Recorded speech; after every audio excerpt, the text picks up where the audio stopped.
Hey guys, Ben Mankiewicz, Jason Rubin. That's Scooter Gennett of the Milwaukee Brewers. This is Turks and Jerks. We're always bringing professional athletes in here. We've done it, Drew Carter. Well, this one time. No, Drew Carter. I'm sorry, we've done it twice. Retired professional athlete.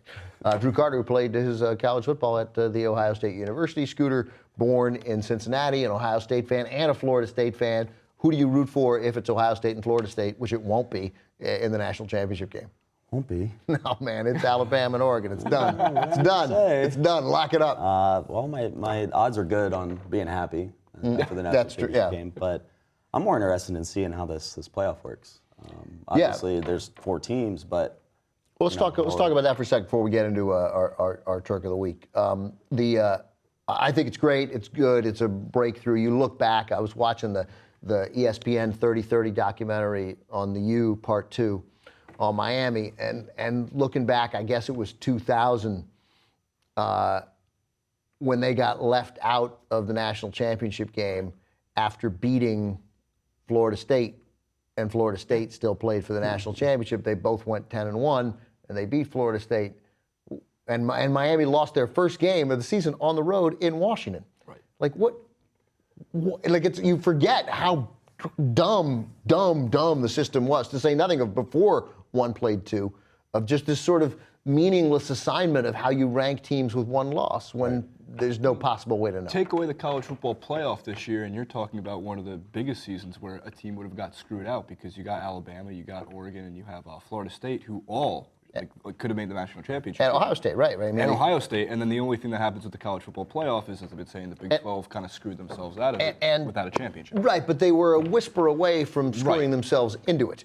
You know, that's true. I mean, if Florida State, which danced on that high wire act all year, if they fail 1 time, right, or if Ohio State had managed to lose any of those tough games that they had at the end of the year, if any of those things had happened, then both TCU and Baylor would be in this playoff. So, I don't know, but yeah, you look at how dumb the system would have been before. Florida State would have gone because they were undefeated, and under the old system, that just would have guaranteed them probably a top spot.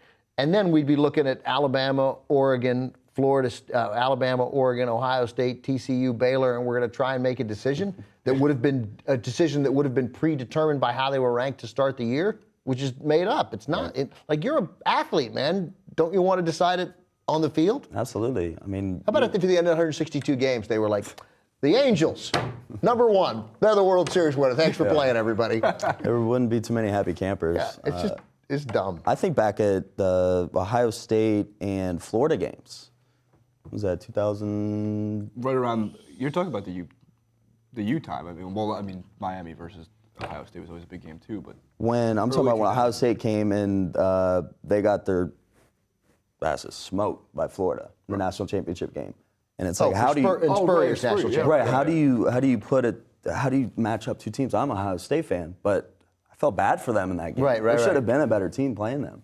Yeah, it's a silly system, and hopefully this will do it. Real quick, I think that eventually it's good now.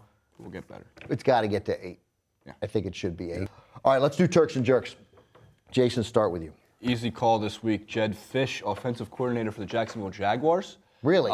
An easy call? An easy call, because you know what? Baltimore is a competent team, and they still have a good defense. And they were running every trick play out of the playbook, and that is exciting to watch. We talk all the time about how punting is a turnover, and it shouldn't be done. So what's better than a punt? What's even better than going for it on 4th and 3 with your quarterback is seeing the punter shuttle pass and off to your fullback and him running down the field for 8 yards to convert the first down. It's awesome to see, and it just should happen more and more. The trick plays work. I mean, I wouldn't be doing this every single week, but at the same time, if you can get away with it, and you're the Jaguars trying to really just keep the Ravens out of a playoff spot, you're not doing the suck for the duck. I would have knocked 2 teams out of my King of the Hill pool. That's oh my God! Pool. You know what? That would have been good. All coaches should be playing for Ben's King of the Hill pool. Yeah. Correct? Yeah. There's still 4 guys left. But that is my Turk of the Week. I think that might be the first time Jed Fisch has been named Turk of the Week. It might be the last time, Jed. So I just want to point out, your Turk of the Week is the offensive coordinator of a team that lost 20-12. Yes. Yeah. Okay. All right. Yeah. That's clear. It was exciting. Scooter, your inaugural Turks and Jerks. Who do you? Well, I drove 5 hours yesterday. I didn't get to see a whole lot of football. Yeah. That was my anniversary. I barely saw any this week, but yeah, it was tough. I caught up. But I would say the Bengals. Yeah. They're my hometown team. Just for the whole season, I think they're my Turk. And I would say for hold on, we'll get to jerks. We'll get to jerks. Oh, We'll do okay. another segment. That's right. The Bengals. So the Bengals 30-0 yesterday, and in Cleveland, I bet on the Browns. Not a big deal. The Bengals now they're 9-4-1. They're a half game ahead of the Steelers, half game ahead of the Ravens. They have Denver at home in Cincinnati next week. The Steelers have next week home against Kansas City. If the Steelers win, then what the Bengals do in that game does not matter because they will play the Steelers for the division on the last week of the season, unless the Ravens win out. But I sort of get the feeling the Ravens aren't about to win out. They have although they're at Houston and then home against Cleveland, they have the easiest road if they to win out. The Steelers, the Steelers though home against Kansas City and then home against Cincinnati is not the toughest road in the world because if the Steelers win too, they win because they'll win tiebreakers with anybody. But this is just the way the NFL drew it up. It's going to be good. That's the way that division ought to be. And we're no longer talking about the Browns. So my Turk of the week is it's Derek Anderson. Because I remember when there was a time when we thought this guy was about to be a really significant quarterback in the NFL. And he, first in Cleveland, looked really good. Out of Oregon State, completed a ton of passes. It was a big, popular fantasy pick because you could get him late in the draft. And you look at his numbers, he threw his first full year starting, 2007 in Cleveland, he threw 29 touchdown passes and threw for nearly 3,800 yards. And then it looked like he couldn't complete a pass. He could barely complete 50% of his passes.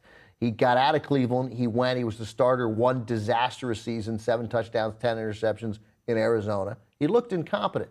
And your temptation then, when he takes over for Cam Newton, is to instantly jump on whoever they're playing, that these guys can't win. And here they are at 5-8-1, tied for first right now. The Saints will either go ahead of them or drop a half game behind them tonight when they play in Chicago. And he started 2 games this year, and they've won them both. He's got them right there. He's 2-0. He's completed 67% of his passes, 5 touchdowns, no interceptions. The quarterback rating, whatever the hell that is, of 105.2.